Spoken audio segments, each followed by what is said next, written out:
Agora já estamos caminhando para a parte final do vídeo. Vamos debater sobre a existência de Deus e alguns argumentos filosóficos. Preparado? O mistério do ser. Por que há alguma coisa em vez de nada? Afirmar que Deus é eterno não é explicá-lo. Ainda que aceitássemos a teoria da eternidade do ser e que não seria necessário explicar o seu começo ou origem, ainda assim, isso não explica a sua razão de existir. A ideia de infinito para o homem é uma ideia finita. A imagem da eternidade, ela encontra limites na nossa própria percepção sobre o tempo. Assim como a ideia de perfeição é uma noção imperfeita. Então, por que existe alguma coisa ao invés de nada? Ou ainda, por que as leis da natureza são o que são? Também não sabemos. É provável que nunca saibamos, porém, para André Comte Sponville, chamar esse mistério de Deus é uma solução barata. De outra perspectiva, André Comte não descarta completamente a possibilidade da existência de Deus nesse livro. A ciência não é capaz de negar a existência de Deus, ou mesmo de prová-la. Contudo, é necessário que a gente reconheça que a ciência fez recuar explicações teológicas sobre vários fenômenos. Por exemplo, ninguém mais hoje em dia explicaria as marés ou os eclipses pela vontade divina. Entretanto, o fato das leis da física explicarem um fenômeno, nós não temos como explicar o porquê de tais leis existirem. E aí é o que dá margem realmente à teoria da criação divina. E uma das teorias que busca provar a existência de Deus é a teoria físico-teológica. Essa teoria parte da lógica do desenho inteligente. Você já deve ter ouvido falar. Ela afirma que o mundo ele seria muito complexo e ordenado para ser fruto do acaso. Eles citam um exemplo de um relógio com as suas engrenagens, fazendo aí um paralelo com as leis da natureza, como a gravidade. Segundo Sponville, essa teoria, embora interessante, ela minimiza as anomalias, mazelas, doenças e catástrofes naturais. Certo? Então o autor conclui dizendo que a existência de Deus é pensável, tanto quanto a sua inexistência. André Comte afirma que seria mais simples e mais eficaz Deus decidir se mostrar. Já Kant e outros filósofos e teólogos defenderam que se Deus se mostrasse e fosse evidente, a moral acabaria, porque nós não teríamos mais liberdade. Era a defesa deles. Seria uma fé forçada. Mas já para Sponville, o argumento é muito fraco. Ele diz que há menos liberdade na ignorância do que no conhecimento. Em outras palavras, não seria factível defender que é melhor a pessoa continuar na ignorância sobre o argumento que isso traria mais liberdade. Para Sponville, isso é um argumento digno de um líder tirano do século XVII ou de um ensinamento extraído das lições de Maquiavel, já diria eu. Então, crer em Deus, de um ponto de vista teórico, equivale sempre a querer explicar algo que não compreendemos, como o mundo, a vida, a consciência, por meio de outra coisa que compreendemos menos ainda, Deus. Então, Sponville diz como se satisfazer intelectualmente com esse procedimento. Sponville argumenta que sempre haverá coisas desconhecidas pela ciência e é o que possibilita, o avanço científico. Ao contrário, a religião sempre procurou explicar o desconhecido pela vontade de Deus, ou seja, explicando o desconhecido com algo que sabemos menos ainda. Spinoza dizia que a vontade de Deus é asilo da ignorância, ou seja, as pessoas se refugiam nele para explicar o que não sabem.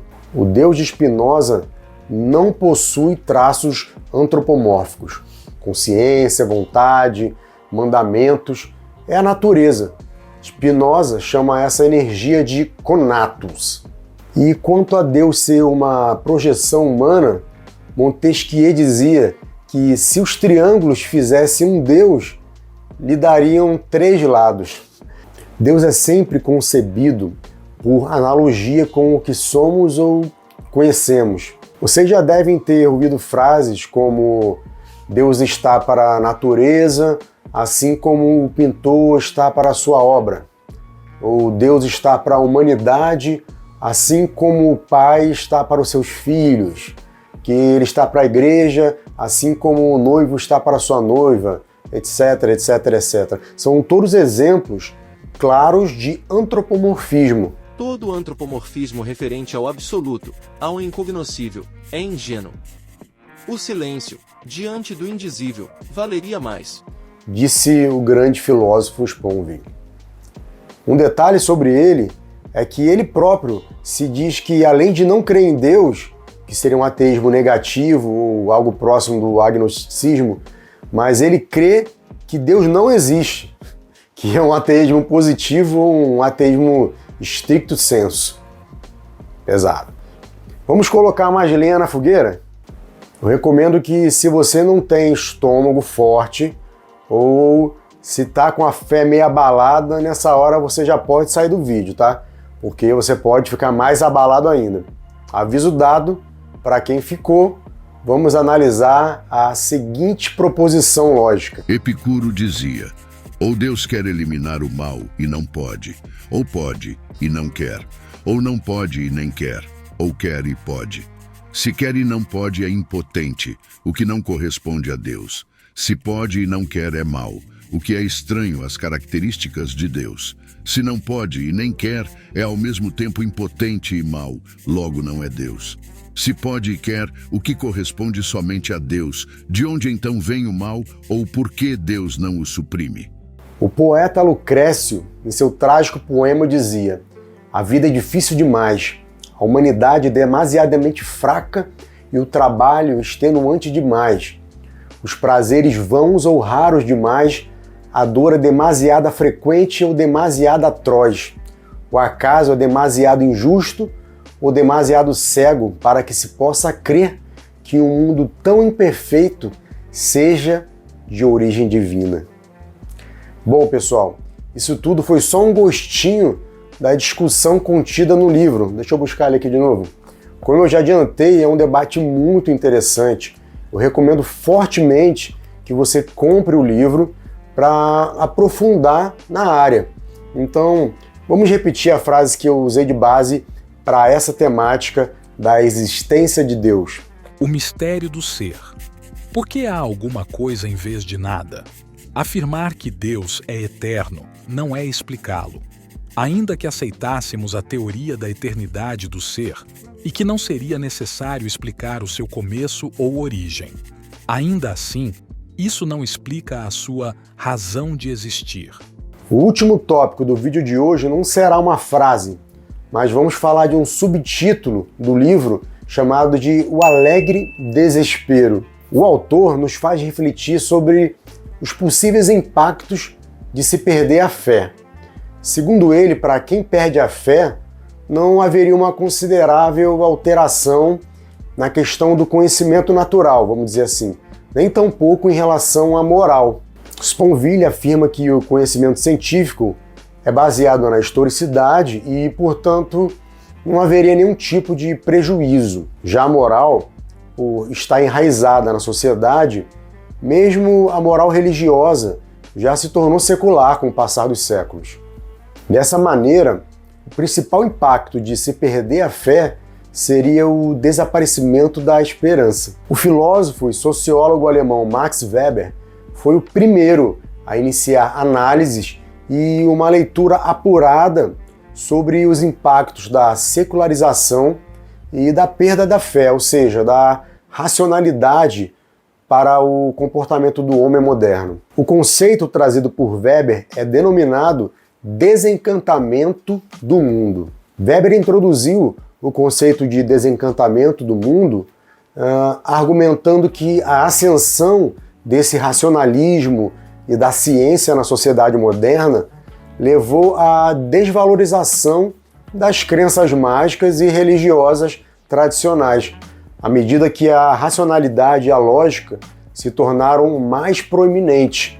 Muitas pessoas perderam a fé em explicações sobrenaturais para os eventos naturais. Então, voltando a falar sobre o livro, Sponville continua sua argumentação no sentido de dizer que a perda da fé traria consequências relacionadas à esperança, pois aquele que acredita em Deus espera que o amor vai vencer o ódio, que a justiça vai vencer a injustiça e, em última instância, a vida venceria a morte.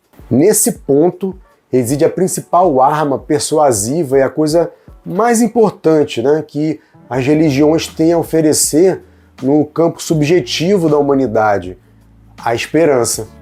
Visto que aqueles que creem em Deus não estão preocupados com o que os olhos veem, citando até a Bíblia, muito menos com arrazoados filosóficos. Eles simplesmente acreditam. E isso é suficiente, ponto final. No campo da subjetividade, no seu interior, isso é suficiente para gerar conforto, proteção, senso de direção, sentido e satisfação. Já de modo oposto, para aqueles que não creem em Deus, o que é permitido esperar? Essa é a pergunta feita por Sponville, que, na minha opinião, é a pergunta de $1 milhão. Só que ele mesmo responde: a falta de fé na ordem divina não nos impede de desejar que as guerras cessem, que a fome acabe e que haja mais amor no mundo. Porém, o nosso desejo deve estar ancorado na ação do homem. Assim, não seria possível contar com qualquer tipo de auxílio de uma ação divina ou milagrosa. Para quem não acredita em Deus, a natureza é cega e trata igualmente justos e injustos. O sentimento de desamparo, tragédias, morte, atinge crianças ou idosos justos e injustos indiscriminadamente, sem que haja uma explicação transcendental para isso. A essa falta de sentido que o crente simplesmente atribui à vontade de Deus, ou muitas vezes citam frases soltas como coisas que só vamos entender quando morrermos, podemos concluir que todo ateu lúcido não pode escapar ao desespero, diz Sponville. Daí o subtítulo do livro, O Alegre Desespero. Eu sei que parece que a argumentação caminha no sentido de demonstrar que a esperança é algo bom, porém não é bem assim. Woody Allen, o célebre escritor, certa vez disse com muita ironia: como eu seria feliz se fosse feliz. Diante da sociedade materialista que vivemos, na qual felicidade está atrelada ao desejo de possuir e o desejo está relacionado à esperança, de prosperar, de ganhar dinheiro, de melhorar de vida, André Comte Sponville nos ensina sobre o paradoxo da esperança. Ele se questiona: o que seria a felicidade? Se só desejamos o que não temos, nunca temos o que desejamos. Felicidade seria ter o que desejamos? Mas como se o desejo é a carência? Então ele faz uma afirmação emblemática: se só desejamos o que não temos, nunca temos o que desejamos. Se você não entendeu muito bem essa afirmação, não se preocupe, volta o vídeo quantas vezes. Eu mesmo tive que ler umas 3 vezes para poder captar o que ele estava querendo dizer. Então pode assistir novamente até que fique claro para você. É uma afirmação simples, mas muito profunda, que muitas pessoas vão ter um pouco de dificuldade para entender no primeiro momento, assim como eu tive, tá bom? Então entenda que se só desejamos o que não temos, nunca temos o que desejamos. Por isso a gente estaria separado da felicidade pela própria esperança que a persegue. Vamos aproveitar e fazer um paralelo com o estoicismo, que é uma filosofia que voltou à moda com muita força ultimamente. O sábio é um homem de ação, segundo o estoicismo. Enquanto todos se contentam em esperar, o sábio vive no presente, né? Ele só deseja o que é. É o espírito do estoicismo. Como o homem sábio, ele só deseja o que existe, o que é ou aquilo que depende dele. Por que ele precisaria esperar ou viver à base de esperança? Ao contrário, o homem prudente deseja o que não é, o que não depende dele. Então, como poderia ser feliz se não para de esperar? Quando desaprender a esperar, eu te ensinarei a querer, dizia Sêneca. E pela beleza do texto e brilhantismo, eu vou citar aqui um trechinho do livro de Sponville sem alterar nenhuma vírgula. Eu não me atreveria a parafrasear. Não é a esperança que faz agir. Quantos esperam a justiça e nada fazem por ela? É a vontade que nos faz agir. Não é a esperança que liberta, é a verdade. Não é a esperança que faz viver, é o amor. Lindo, né? Olha, parabéns por ter assistido o vídeo aqui até o final. Se você chegou até aqui, eu tenho certeza que você vai querer comprar o livro, porque realmente o assunto é fascinante. Inclusive, você pode ler o livro e depois voltar aqui para assistir novamente esse vídeo, porque aqui eu trago a minha interpretação, correto? A minha visão sobre essa obra. Certamente, quando você ler, vai enxergar outras coisas que eu não vi, nem comentei, e poderá comparar com a minha interpretação, tá bom? Mas se você quiser mergulhar mesmo, de fato, na teoria do autor, André Comte Sponville, é imprescindível, eu recomendo bastante que você compre o livro para que você possa, vamos dizer assim, degustar, né, com muito mais calma todo o conteúdo aqui desse material.